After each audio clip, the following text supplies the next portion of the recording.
I'm very pleased to welcome you here to the Poetry Center at Passaic County Community College. And I do want to say a couple of things.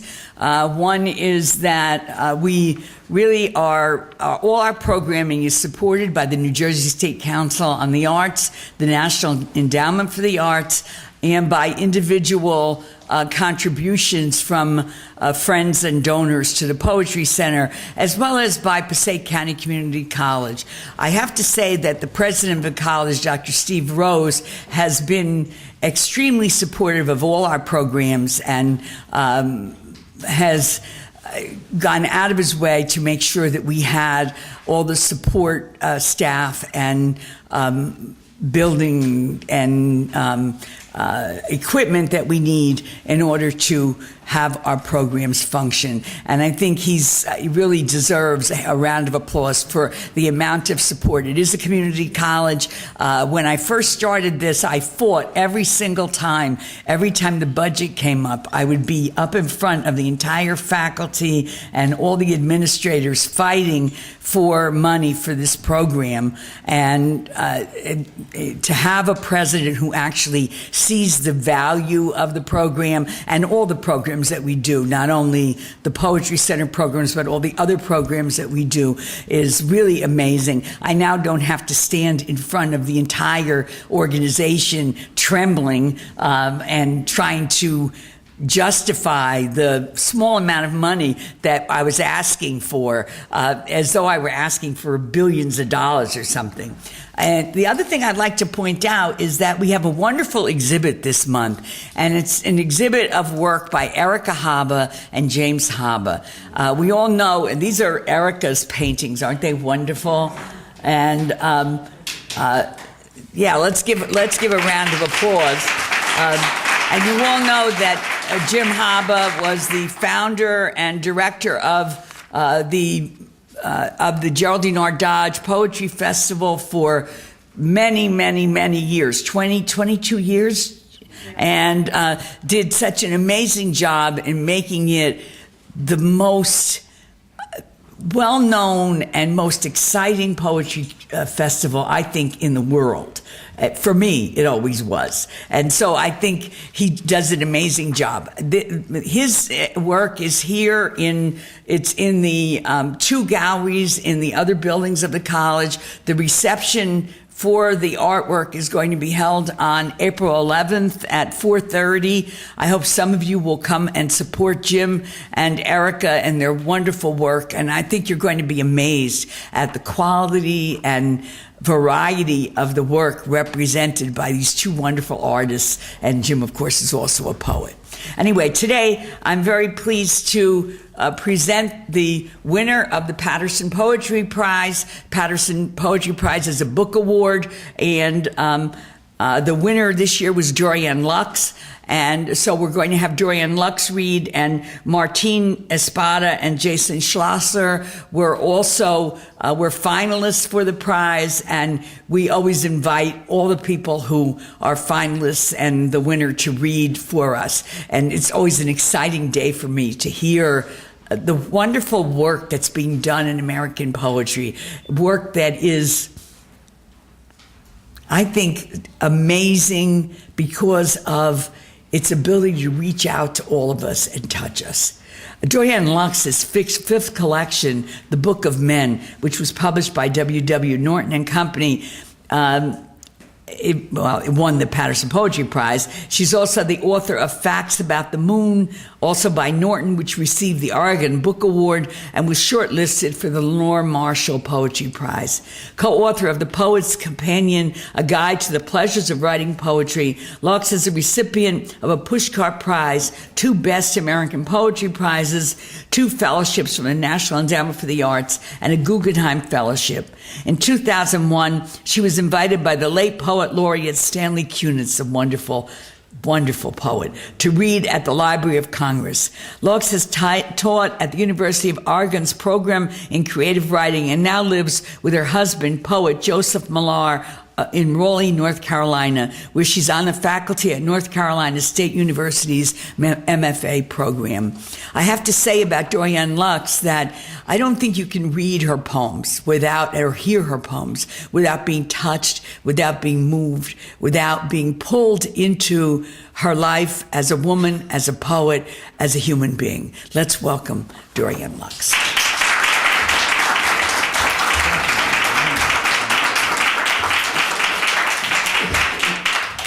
Probably left a big kiss mark on your cheek. Remember when your mom used to do that? She'd kiss you, and you wouldn't know about it until your friends went, "What's that?" on your cheek. I'm so pleased that the Book of Men won the Paterson Prize, and was so amazed when I saw the little, email in my box. From Maria, who can't from, type, so from Maria. 17 email mistakes. But the message came through. And so I thought I'd read a few poems from the Book of Men. Also, out there, I guess, is Facts About the Moon, so I thought I'd read a couple poems from there. Also, I have a little chapbook. After I wrote the Book of Men, I decided that I needed a book called the Book of Women. And so I have a little chapbook called the Book of Women, and I thought I'd read a poem from that. And maybe end with a new poem. This is the first poem in the Book of Men, and it's called Staff Sergeant Metz. It's about a young man that I saw at the airport in Spokane, shipping out to probably Iraq at that time, and or coming back, I'm not sure. And the only reason I know his name is because it was on his little lapel. And every night when I make myself watch the McNeil-Lair News Hour, I sit in silence while they say the names, and I always hope that I don't see his name. Staff Sergeant Metz. Metz is alive for now, standing in line at the airport Starbucks in his camo gear and buzz cut, his beautiful new camel-colored suede boots. His hands are thick-veined. The good blood still flows through. Given an extra surge when he slurps his latte, a fleck of foam caught on his bottom lip. I can see into the canal in his right ear. A narrow darkness spiraling deep inside his head, toward the place of dreaming and fractions, ponds of quiet thought. In the 60s, my brother left for Vietnam, a war no one understood, and I hated him for it. When my boyfriend was drafted, I made a vow to write a letter every day, and then broke it. I was a girl torn between love and the idea of love. I burned their letters in the metal trash bin behind the broken fence. It was the summer of love, and I wore nothing under my cotton vest, my Mexican skirt. I see Metz later, outside baggage claim, hunched over a cigarette, mumbling into his cell phone. He's more real to me now than my brother was to me then, his big eyes darting from car to car as they pass. I watch him breathe into his hands. I don't believe in anything anymore. God, country, money, or love. All that matters to me now is his life. The body so perfectly made, mysterious in its workings, its oiled and moving parts. The whole of him standing up and raising one arm to hail a bus, his legs pulling him forward, all muscle and sinew and living gristle, the countless bones of his foot trapped in his boot, stepping off the red curb.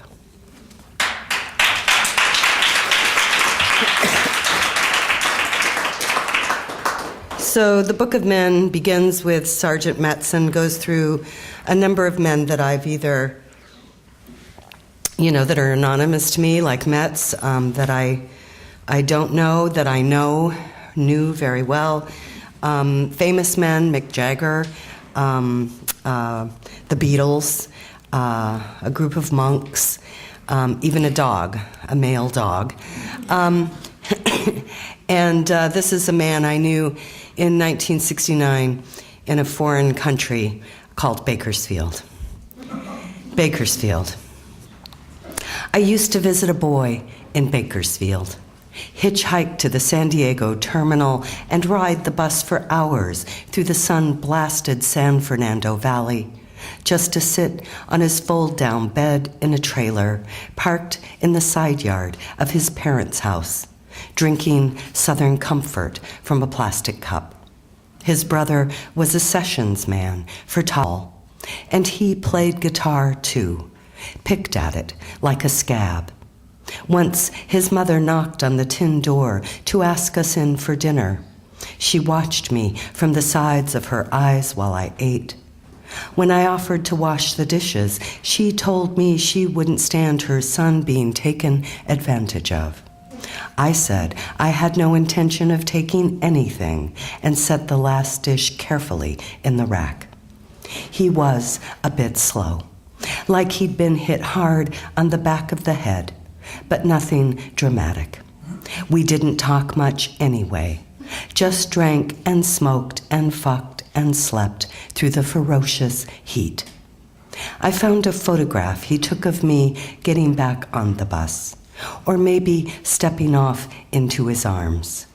I'm wearing jeans with studs punched into the cuffs, a t-shirt with stars on the sleeves, a pair of stolen bowling shoes, and a purse I made while I was in the loony bin, wobbly X's embroidered on burlap with gaudy orange yarn.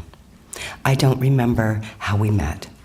When I look at this picture, I think I might not even remember this boy if he hadn't taken it and given it to me, written his name under mine on the back. I stopped seeing him after that thing with his mother. I didn't know anything yet. I liked him. That's what I remember.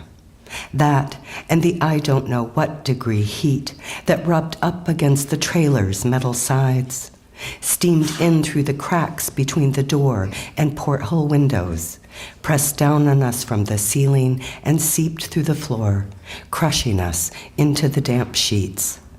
How we endured it, sweat streaming down our naked bodies, the air sucked from our lungs as we slept. Taj Mahal says, if you ain't scared, you ain't right. Back then, I was scared most of the time, but I acted tough, like I knew every street. What I liked about him was that he wasn't acting. Even his sweat tasted sweet.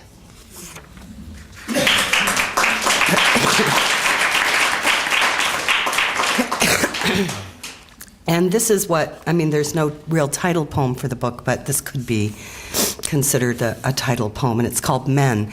For some reason, I got it into my head one day that I was going to write a poem for every letter of the alphabet, and all the poems would end in a letter of the alphabet. And so I wrote a poem where all the lines ended in A and B and C and D, and most of them did not work.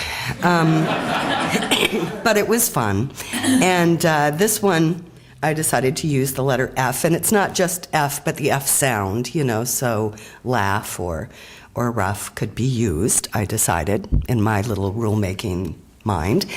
And for some reason, this poem became about men. Why the letter F and men seem to go together for me, I have no idea, but here it is. Men. It's tough being a guy, having to be gruff and buff, the strong, silent type, having to laugh it off, pain, loss, sorrow, betrayal, or leave in a huff and say, no big deal, take a ride. Listen to enough loud rock and roll that it scours out your head, if not your heart. Or to be called a fag or a poof when you love something or someone, scuffing a shoe across the floor, hiding a smile in a muffler pulled up nose high, an eyebrow raised for the word quaff used in casual conversation, wine, air, oil change at the Jiffy Lube, gulping it down, a joke no one gets.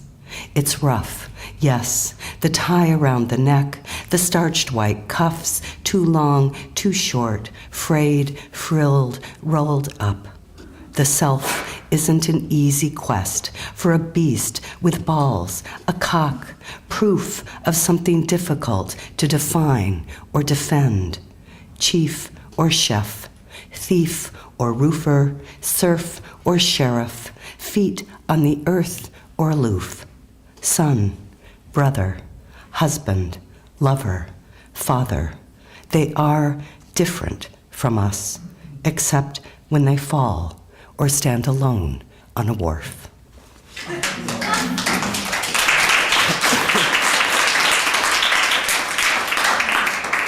So as you can see, once you start using a sound, you can't stop using it.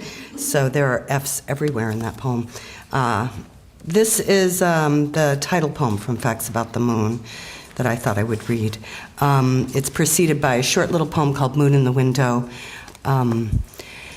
I wish I could say I was the kind of child who watched the moon from her window, would turn toward it and wonder. I never wondered. I read. Dark signs that crawled toward the edge of the page. It took me years to grow a heart from paper and glue. All I had was a flashlight, bright as the moon, a white hole blazing beneath the sheets. And this is Facts About the Moon. All these facts about the moon are true facts, which you yourself can discover if you watch the Discovery Channel. Facts about the moon. The moon is backing away from us 1.5 inches each year. That means if you're like me and were born around 50 years ago, the moon was a full 6 feet closer to the earth. What's a person supposed to do? I feel the gray cloud of consternation travel across my face. I begin thinking about the moonlit past. How if you go back far enough, you can imagine the breathtaking hugeness of the moon. Prehistoric solar eclipses, when the moon covered the sun so completely there was no corona, only a darkness we had no word for. And future eclipses will look like this: the moon, a small black pupil in the eye of the sun. But these are bald facts. What bothers me most is that someday the moon will spiral right out of orbit and all land-based life will die. The moon keeps the oceans from swallowing the shores, keeps the electromagnetic fields in check at the polar ends of the earth. And please don't tell me what I already know, that it won't happen for a long time. I don't care. I'm afraid of what will happen to the moon. Forget us. We don't deserve the moon. Maybe we once did, but not now, after all we've done. These nights, I harbor a secret pity for the moon, rolling around alone in space without her milky planet, her only love, a mother who's lost a child, a bad child, a greedy child, or maybe a grown boy who's murdered and raped. A mother can't help it. She loves that boy anyway. And in spite of herself, she misses him. And if you sit beside her on the padded hospital bench outside the door to his room, you can't not take her hand. Listen to her while she weeps, telling you how sweet he was, how blue his eyes.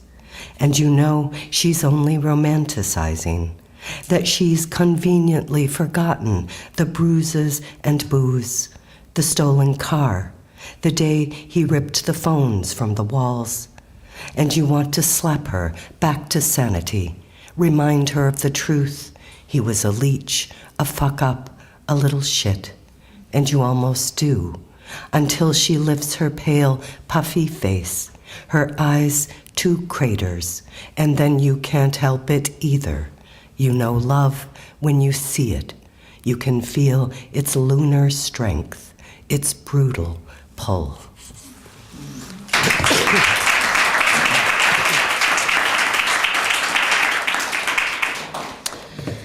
And I think maybe I'll skip from the Book of Women because we only have so much time, and I want Martine to come up here and startle you with his poems. And so this is a new poem, and happens to be on my email because I sent it to a friend. And my mother died a couple of years ago in the summer, and I've been writing poems to her ever since. This is called Letter to My Dead Mother. Dear white raven, dear albino crow, time to apologize for all the times I devised excuses to hang up the phone. Dear swarm of summer sun, dear satin doll, you are my panic in a dark house, my mistake, my maybe, my heart drain, my worst curse. Dear scientific fact, dear cake batter spoon, I love you, I love you. I knew after I fell for the third time I should write you, dear mother. Dear pulse, clobber, partaker, cobbler, dear crossword, crick, coffee pot, catch-all. You told me when you were 72, you still felt 25 behind your eyes. Dear underbelly, bisection, scimitar, doge, dear third rail, dear bandbox, dear scapegrace. How could I know? I want to go home. Don't leave me alone, blank as a stone. Dear piano, you played for no one.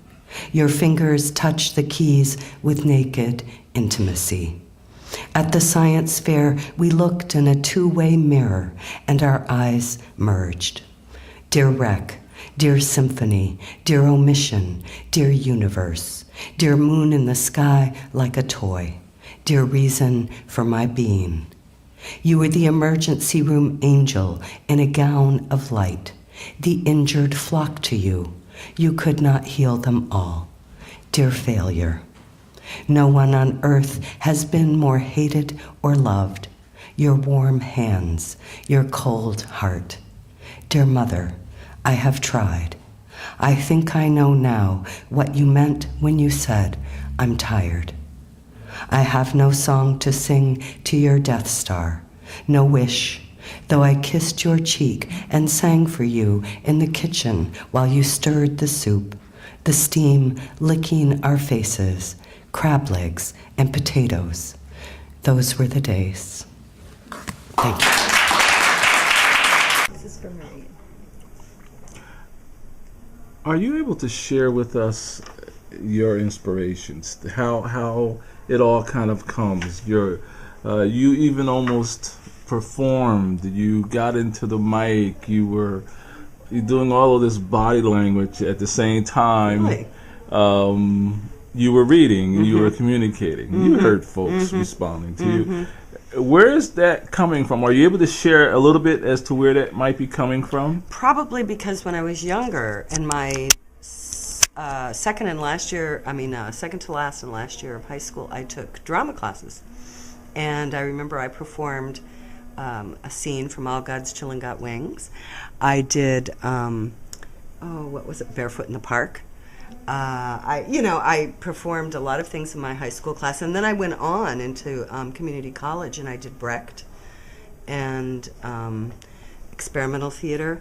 And so I learned how to throw my voice. I learned how to modulate my voice. I learned how to use, like you say, body language. Although, when I first started reciting or reading poems for an audience, I'd use my hands a lot because I naturally use my hands a lot, and I had to learn how to keep them in my pocket because they were getting in the way of the poem, But yeah, so it comes from years of that, and I've been blessed with a deep voice for a woman, and I think part of it comes from a lot of cigarette smoking, unfortunately, but it was deep anyway. It's just gotten deeper over time. Well, it's working. Thank you. And it's all about presentation, and you really got the presentation down. Are you able to, in closing, offer anything for the viewer, anything for the person who might be in the hearing or the seeing of this piece, some motivating, something that they could do? They may not want to be a poet, but this to me is also a means of therapy. Like, I can write all of that out, even if I just read it to myself. Any suggestion, anything that you might be able to share with folk? Well, before I began to write poetry, I really just kept a journal. I kept a notebook of daily events, of memories of the past, of things that bothered me or confused me or made me sad or particularly happy. And I think diary keeping, which was a wonderful art, and letter writing are ways that you can express yourself even if you decide that you don't want to be a poet. And maybe you will become a poet just from writing in your diary and your journal and writing letters. I think that's how a lot of poets begin. So I would just suggest write anything you want. Thank you.